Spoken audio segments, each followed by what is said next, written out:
வணக்கம் நண்பர்களே, லக்ஷ்மி சமையலுக்கு உங்களை அன்போடு வரவேற்கிறேன். நம்ம வீடியோ இதுதான் ஃபர்ஸ்ட் டைமாக பார்க்குறீங்கன்னா சப்ஸ்கிரைப் பண்ணிக்கோங்க, பெல் பட்டனை கிளிக் பண்ணிக்கோங்க, ஷேர் பண்ணிக்கோங்க, கீழே தெரியுற ஐட் பட்டனையும் ப்ரெஸ் பண்ணிக்கோங்க. அப்போ தான் நான் போடுற வீடியோலாம் உங்களுக்கு உடனே வரும். வாங்க வீடியோக்குள்ளே போகலாம். இன்றைக்கி நம்ம என்ன வீடியோ பார்க்க போகிறோன்னு பார்த்தீங்கன்னா, வேப்பம்பூ சீசனுங்க இது. இந்த சீசன்லேயே அதை நம்ம எப்படி க்ளீன் பண்ணி எல்லாம் பண்ணுறதுன்றதை நம்ம பார்க்கலாம். அதை நம்ம சுத்தம் பண்ணி எடுத்து வச்சுக்கிட்டோம்னா வருஷக்கணக்காலும் கெட்டு போகாதுங்க. அதை எப்படி நம்ம சேகரிக்கிறதுன்னு பார்க்கலாம். நான் இன்றைக்கி வேப்பம்பூ கட் பண்ணுறதுக்காக வந்திருக்கேன். பாருங்கள், இந்த மரத்தில் எவ்வளோ பூ பூத்துருக்குன்னு பாருங்கள். நல்லா தலை இருக்குது, நிறைய பூ இருக்குங்க. போன மாதம்லாம் கூட எங்களுக்கு இவ்வளோ பூ இல்லை. நம்மளுக்கு இதுதானங்க சீசன். வேப்பம்பூ வருஷம் ஃபுல்லாக நம்மளுக்கு கிடைக்காது. ஒரு 2 மாதம் தான் நல்லா இந்த மாதிரி கிடைக்கும். பங்குனி சித்திரையில் நல்லா பூ பூக்குங்க. அந்த சமயத்தில் நம்ம இந்த மாதிரி பறித்து க்ளீன் பண்ணி எடுத்துக்கலாங்க. பார்த்திங்கன்னா நான் 3வது ஃப்ளோரில் இருந்து தான் எடுத்துகிட்டு இருக்கேன்.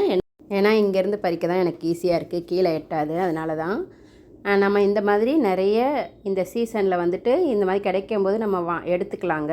என்னால் முடிஞ்ச வரைக்கும் இவ்வளோ பூ பறிச்சிட்டேங்க. பறித்து எடுத்துகிட்டு நான் நல்லா வாஷ் பண்ணிவிட்டு ஒரு காட்டன் துணியில் போட்டு காய வச்சேன். நான் அதை வீடியோ எடுக்க மறந்துட்டேங்க வாஷ் பண்ணுறதை. இதை நல்லா வாஷ் பண்ணிக்கலாம். நல்லா ஏன்னா கழுவிட்ட அப்புறம் காய வச்சோம்னா ரொம்ப நல்லாயிருக்கும்.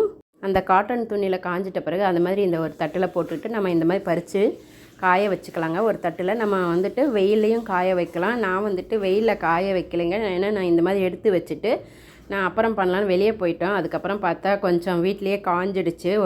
எனக்கு இது ஒரு வாரத்துலேயே காஞ்சிடுச்சுங்க. ஏன்னா நான் வீட்லேயே வச்சுட்டு இருந்ததால் ஃபேன் காற்றுலையே. அப்படி இல்லைன்னா நம்ம வெயிலில் வச்சா கூட 2-3 நாள்லேயே நல்லா காஞ்சிடும். ஏன்னா இப்போ அடிக்கிற வெயிலுக்கு அந்தளவுக்கு காஞ்சிடும். உங்களுக்கும் இந்த மாதிரி கிடச்சிதுன்னா நீங்களும் இந்த மாதிரி எடுத்து சுத்தம் பண்ணி வச்சுக்கிட்டிங்கன்னா, காஞ்சிட்ட பிறகு எடுத்து வச்சு ஸ்டோர் பண்ணி வச்சுக்கிட்டிங்கன்னா போதுங்க. இது வருஷக்கணக்கானாலும் நம்மளுக்கு கெட்டு போகாது. ஏன்னா அந்தளவுக்கு நல்லாயிருக்கும். இதில் நிறைய மருத்துவ குணங்கள் இருக்குங்க. இது நம்ம சின்ன பசங்களுக்கெல்லாம் வயிற்றில் புண்ணு இதெல்லாம் இருந்ததுன்னா ஆறிடும். அப்புறமா பார்த்திங்கன்னா பூச்சியெல்லாம் இருக்கும் இல்லைங்களா, அதுக்காக நம்ம மருந்தெல்லாம் மெடிக்கலில் வாங்கி நிறைய பேர் கொடுத்துருக்காங்க, நானும் பார்த்துருக்கேன். அந்த மாதிரிலாம் இல்லாமல் இந்த பசங்களுக்கு இது மாதிரி பொடி பண்ணியும் தேனில் குழச்சி கொடுக்கலாங்க. ரொம்ப நல்லது. இதில் நிறைய விதமான டிஷ்ஷஸ் பண்ணலாங்க. நிறைய ரசம் செய்யலாம், குழம்பு செய்யலாம். அப்புறமா இதை கொஞ்சமாக எடுத்து வச்சு நம்ம நெய் போட்டு கூட மோர் மிளகாய் இதெல்லாம் போட்டு வறுத்து சாதத்தோட பிசைஞ்சு சாப்பிட்டா ரொம்ப நல்லாயிருக்குங்க. இந்த வேப்பம்பூ வச்சு துவையலும் செய்யலாங்க. துவையலும் ரொம்ப நல்லாயிருக்கும். நீங்கள் டிஃப்ரெண்ட்டாக ஏதாவது செஞ்சுருந்தீங்கன்னா கமெண்ட்டில் சொல்லுங்கள். பார்த்திங்கன்னா வேப்பம்பூ நல்லா காஞ்சி வந்துடுச்சுங்க. எல்லாம் ரெடி ஆகிடுச்சு.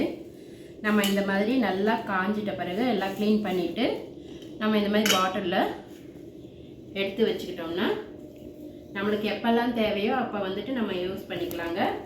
இதில் நிறைய டிஷ்ஷஸ் பண்ணலாம். நம்மளுக்கு வேப்பம்பூ வச்சு துவையல் அரைக்கலாம், ரசம் வைக்கலாம், குழம்பு செய்யலாம். இதில் ரொம்ப நிறைய மருத்துவ குணங்கள் இருக்குங்க.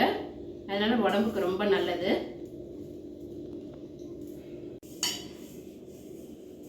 நம்மளுக்கு இந்த சீசனில் தாங்க நம்மளுக்கு இந்த வேப்பம்பூ கிடைக்கும்.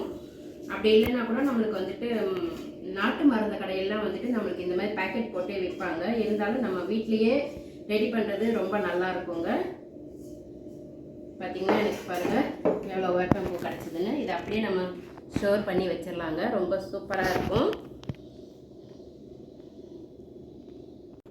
இது பார்த்திங்கன்னா நம்மளுக்கு வருஷ கணக்கானாலும் நல்லா இருக்குங்க. ஏன்னா கெட்டு போகாது. நம்மளுக்கு நல்லா காய வச்சு எடுத்து வச்சுருக்கோம். அடுத்த வீடியோவில் வேறு ஒரு டிஷ்ஷோடு சந்திக்கிறேன். நன்றி, வணக்கம்.